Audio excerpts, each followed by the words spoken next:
प्रणाम विद्यार्थी मित्रों, माधव विद्या संकुलना ऑनलाइन टीचिंग में आपનું સ્વાગત છે। મિત્રો, આજે આપણે સ્વાધ્યાય 2.2 દાખલા નંબર 2 એની શરૂઆત કરીશું। તો એમાં આપ્યું છે કે એક ઓફિસમાં કુલ 1600 કર્મચારીઓ નોકરી કરે છે। તો મિત્રો, કુલ કેટલા કર્મચારીઓ છે? 1600 કર્મચારીઓ નોકરી કરે છે। એટલે કર્મચારીમાં સ્ત્રી પણ આવી જાય છે અને પુરુષો પણ આવી જાય છે। હવે આ કર્મચારીઓ પૈકી પુરુષોની સંખ્યા સ્ત્રીઓની સંખ્યા કરતાં કુલ કર્મચારીના 15% જેટલી વધુ છે। કુલ કર્મચારી 1600 છે, 1600ના 15% કરીશું, જે આવશે એટલા સ્ત્રીઓની સંખ્યા કરતાં કુલ કર્મચારીના 15% જેટલી વધુ છે। તો આપણને સ્ત્રીઓની સંખ્યા પણ નથી ખબર, પુરુષોની સંખ્યા પણ ખબર નથી, પણ એમની કુલ સંખ્યા 1600 આપેલી છે, આપણને 1600ની ખબર છે। આગળ કીધું છે કે અપરિણિત કર્મચારીઓની સંખ્યા પરિણિત કર્મચારીઓની સંખ્યા કરતાં 800 ઓછી છે, બરાબર, 800 ઓછી છે। અપરિણિત સ્ત્રીઓની સંખ્યા 195 છે। આ માહિતીને યોગ્ય કોષ્ટકમાં રજૂ કરો।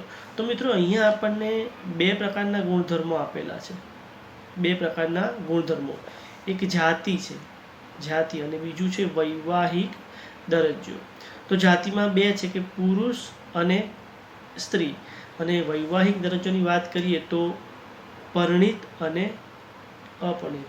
તો મિત્રો, આપણે અહીંયા કોષ્ટક બનાવીશું કે એક ઓફિસમાં નોકરી કરતા કર્મચારીઓની જાતિ અને વૈવાહિક દરજ્જા અનુસાર સંખ્યા દર્શાવતું કોષ્ટક। તો મિત્રો, આપણે અહીંયા જો પહેલાં તો આપણે અહીંયા જોઈશું કે વૈવાહિક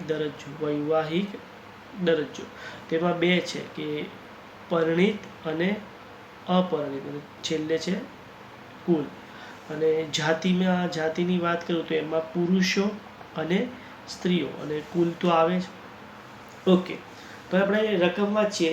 અહીંયા કીધું છે કે એક ઓફિસમાં કુલ 1600 કર્મચારી છે। તો મિત્રો, આપણે અહીંયા કુલ 1600 લખીશું, 1600 કર્મચારીઓ છે।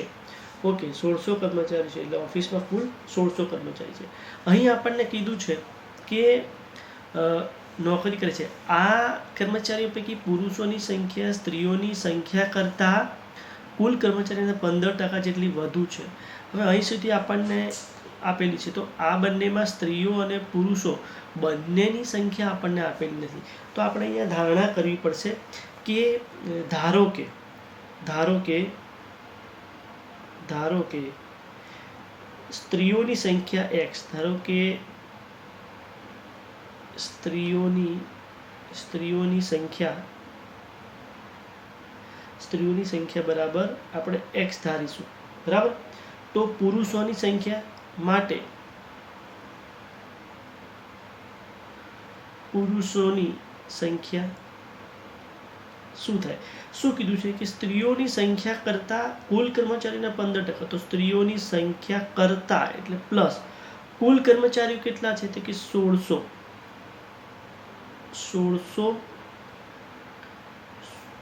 ના 15%, એટલે 15 100 15%માં 15 100 થાય, બરાબર।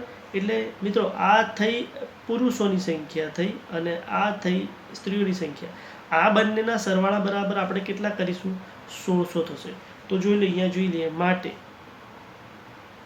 x એટલે સ્ત્રીઓ પ્લસ પુરુષો, એટલે મેં શું લખ્યું છે? કુલ સ્ત્રીઓના 1600ના 15%, એટલે આપણે અહીંયા પ્લસ કરીને શું કરીશું?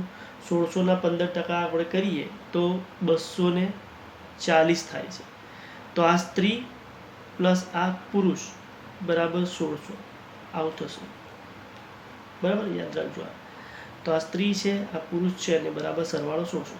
હવે આ બંનેનો સરવાળો કરું, માટે 2x બરાબર 2x થશે। 2x બરાબર અહીંયા શું આવશે? 2x બરાબર આ 1600 અહીંયા મૂકીએ આપણે, 1600 માઇનસ આ બાજુ આવતું રહેશે 240।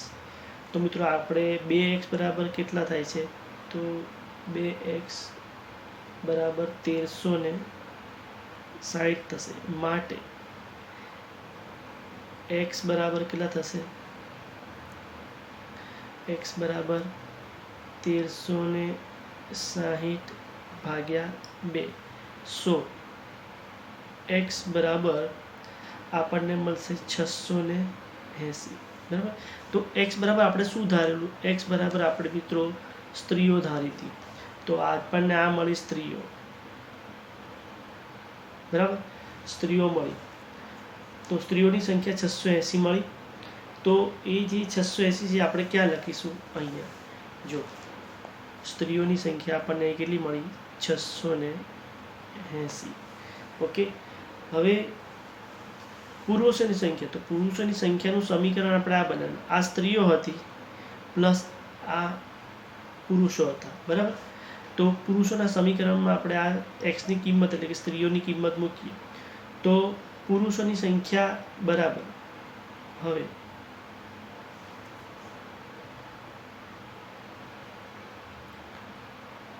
પુરુષોની સંખ્યા બરાબર x પ્લસ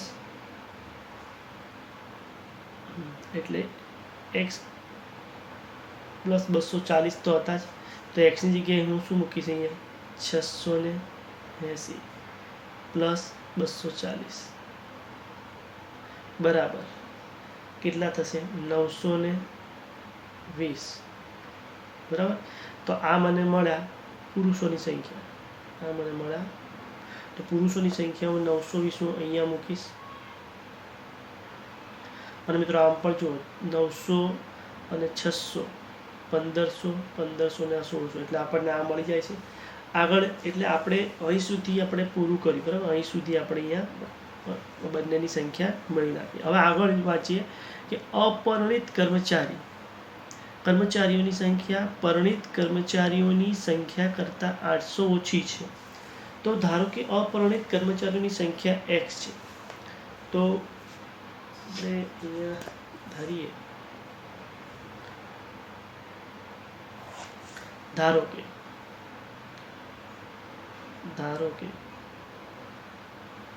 અપરિણિત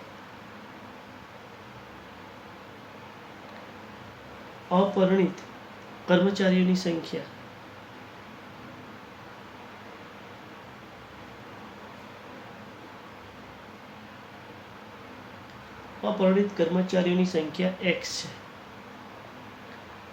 તેથી પરિણિત કર્મચારીઓની સંખ્યા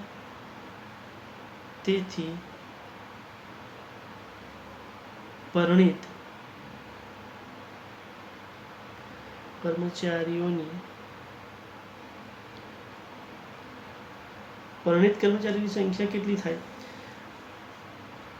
x પ્લસ 800. અહીં વાક્ય રચના સમજજો મિત્રો. અહીં શું કીધું છે કે અપરિણિત કર્મચારીઓની સંખ્યા પરિણિત કર્મચારીઓની સંખ્યા કરતાં 800 ઓછી છે. અપરિણિત એ પરિણિત કરતાં 800 કેવા છે? ઓછા છે. તો એનો મતલબ એમ થાય કે પરિણિત કર્મચારીઓ એ 800, અપરિણિત ઓછા હોય તો પરિણિત 800 વધુ થયા કહેવાય. આપણે વાત તો એક જ બનાવીએ છીએ. અહીંયા શું કીધું કે અપરિણિતની સંખ્યા પરિણિત કરતાં 800 ઓછી છે. અપરિણિત કર્મચારીઓની સંખ્યા પરિણિત કર્મચારીઓની સંખ્યા કરતાં 800 ઓછી છે. તો એનો મતલબ કે પરિણિતની સંખ્યા આના કરતાં અપરિણિત કરતાં 800 વધુ હશે. તો એટલા માટે મેં અહીં એક સમીકરણ બનાવ્યું કે ધારો કે અપરિણિત કર્મચારીઓની સંખ્યા x છે, તો પરિણિત x પ્લસ 800 થશે, બરાબર. તો હવે આપણે ફરી જોઈએ કે x બરાબર આપણે મેં શું ધાર્યું હતું? x બરાબર અપરિણિત પ્લસ પરિણિત બરાબર 800 વધ્યા છે, x પ્લસ 800. આ બધાનો સરવાળો મને 1600 આપેલો છે, એ પણ 1600 જ લેવાશે. તો અહીંયા 2x પ્લસ 800 બરાબર 1600, બરાબર. તો અહીંયા 2x બરાબર 1600 માઇનસ 800 માટે અહીંયા 2x બરાબર 800 માટે x બરાબર 800/2. માટે x બરાબર 400. તો મિત્રો મેં x બરાબર શું ધાર્યું હતું? x બરાબર મેં અપરિણિતની સંખ્યા ધારી હતી. તો મને અપરિણિત જે કર્મચારીઓ છે એ મને 400 મળ્યા. તો જે આ 400 મળેલા છે એ કર્મચારીઓ મેં કયા છે? અપરિણિત. બરાબર મિત્રો. તો હું એ ક્યાં લખીશ કે અહીંયા અપરિણિત કર્મચારીઓ છે એમાં કુલ, તો હું અહીં કેટલા લખીશ? 400. તો હવે પ્રશ્ન થાય કે પરિણિત કેટલા છે? તો મિત્રો પરિણિત માટે મેં સમીકરણ કયું બનાવ્યું હતું? x plus 800. તો પરિણિત માટે